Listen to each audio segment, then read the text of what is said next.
जी अस्सलाम वालेकुम। हमारे पास 9th का मैथ चल रहा है और चैप्टर नंबर 4.1 एक्सरसाइज का क्वेश्चन नंबर 3 है और ये बड़ा इंपॉर्टेंट क्वेश्चन है। इसमें कुछ पहले क्वेश्चन से बहुत आसान थे, इसमें कुछ समझने की चीज़ें आएंगी मज़ीद। हम फैक्टराइज करते हैं जी x² + x - 12 को। इसमें करने का तरीका ये होता है कि ये जो पोर्शन होता है यानी कि ये जो कांस्टेंट होता है इसको कोफिशिएंट ऑफ x² के साथ मल्टीप्लाई कर दिया जाता है। तो यहाँ पे 1 है तो ये 12 एक से तरफ खाएगा तो क्या होगा 12। अब हम 12 के ऐसे पेयर बनाने हैं जिनको मल्टीप्लाई करने से तो 12 आए लेकिन माइनस करने से ये वाला कांस्टेंट यानी कि कोफिशिएंट ऑफ x आए यानी कि 1। तो आपको पता है अगर मैं इसकी फैक्टराइजेशन करूं 12 1 12 माइनस करने से तो 11 बनता है, मुमकिन नहीं है। 4 3 12 तो आप देखें 4 में से 3 निकालूं तो मेरे पास 1 बन जाता है। तो ये मेरा मतलूबा फैक्टर है। तो इसको लिख दिया हमने 4x - 3x यानी कि जो रकम के साथ यहाँ पे अलामत होगी बड़ी रकम की अलामत वो होगी जब भी यहाँ पे माइनस आए तो माइनस करके पेयर बनते हैं और बड़ी रकम का साइन वो होता है जो यहाँ पर होता है। नेक्स्ट क्वेश्चन में आपको पता चलता जाएगा। तो इसमें से x कॉमन निकल जाएगा तो x + 4 बच जाएगा, -3 कॉमन निकल जाएगा तो x + 4 बच जाएगा। तो अब इसमें से x + 4 कॉमन निकल जाएगा तो x - 3 बच जाएगा।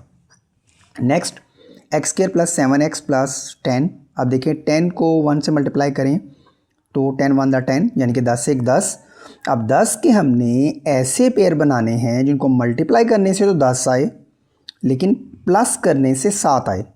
तो आप देखें 10 1 10 जमा करने से तो 11 बन रहा है। तो अगर तो यहाँ पे 11 होता तो ये पेयर बनते, लेकिन 5 2 10 तो 5 और 2 को जमा करें तो हमारे पास 7 बनता है। तो इसलिए पेयर क्या बनेंगे x की 2 = 5x = 2x = 10।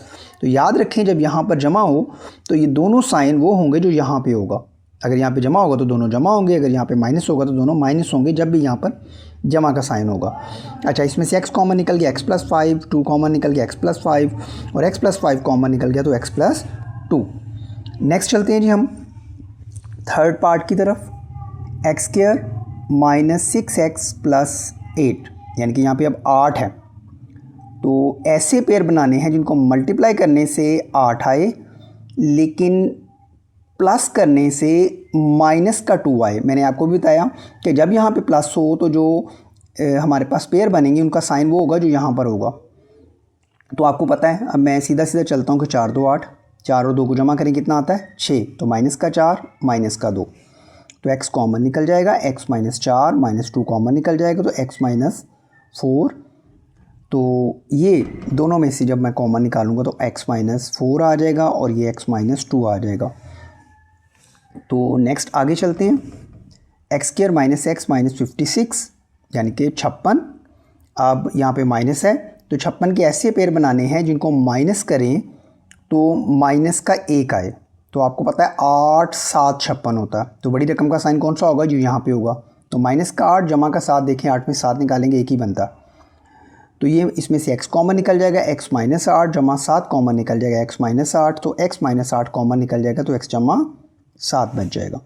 नेक्स्ट चलते हैं जी अगले क्वेश्चन की तरफ। x² - 10x - 24 यानी कि 24 के पेयर बनाने हैं जिनको माइनस करने से 10 आए।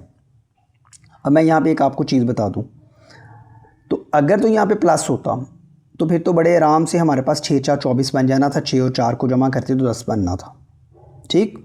लेकिन यहाँ पे माइनस है तो माइनस करके 10 आना चाहिए। तो 12 2 24, आपको पता है 12 में से 2 निकालेंगे तो क्या बनेगा 10। तो x² - 10x = 2x - 24। अब मैंने आपको प्लस वाला भी यहाँ पे बताया ताकि आपको क्लियर हो कि ये कैसे बनते हैं, कुछ बच्चों को भूल जाता है। अच्छा, इसमें से x कॉमन निकल जाएगा, x - 12 बच जाएगा, 2 कॉमन निकलेगा, x - 12 बच जाएगा, दोनों में से x - 12 कॉमन निकल जाएगा तो x + 2 यानी कि x = 2 बच जाएगा। अब यहाँ पे उसने x की जगह पे सिर्फ y कर दिया, असूल वही सेम है तो आपको घबराना नहीं है वही काम है। अक्सर बच्चे x की जगह y देख के पजल हो जाते हैं, यानी कि जो मैथ के ऊपर फोकस नहीं कर रहे हो तो टीचर की बात के ऊपर फोकस नहीं कर रहे हो तो सिर्फ ऊपर से देख के नोट करते जाते हैं तो उनको मसला होता है। 12 क्या चाहिए 4, कैसे माइनस करके, तो 6 2 12, 6 में से 2 निकालेंगे तो क्या आएगा 4। तो y की 2 जमा 6y - 2y -12। फिर वही बात मैं आपको बता दूं, जो साइन यहाँ पे होगा तो यहाँ पे बड़ी रकम का वो साइन होगा जब भी यहाँ पे माइनस होगा। अच्छा, y कॉमन निकलेगा, y जमा 6, माइनस का 2 कॉमन निकल जाएगा यहाँ से, तो y जमा 6, क्योंकि जब भी माइनस कॉमन निकलता है तो साइन चेंज हो जाता है। अब y जमा 6 कॉमन निकल जाएगा और y जमा -2 बाकी बच जाएगा, तो ये हमारे पास आ गया। नेक्स्ट चलते हैं जी, हमारे पास अगला क्वेश्चन है y की 2 जमा 13y जमा 36। अब सारे जमा के तो जमा का आएगा, 9 4 36 होता है, 9 और 4 13 होता है, तो मैंने 9 और 4 लिख दिया खाली। तो y कॉमन निकलेगा, y जमा 9 जमा 4 कॉमन निकलेगा, y जमा 9, तो y जमा 9 कॉमन निकल जाएगा, तो y जमा 4 बच जाएगा। तो ये हमारे पास 7 क्वेश्चन इसके हो गए हैं।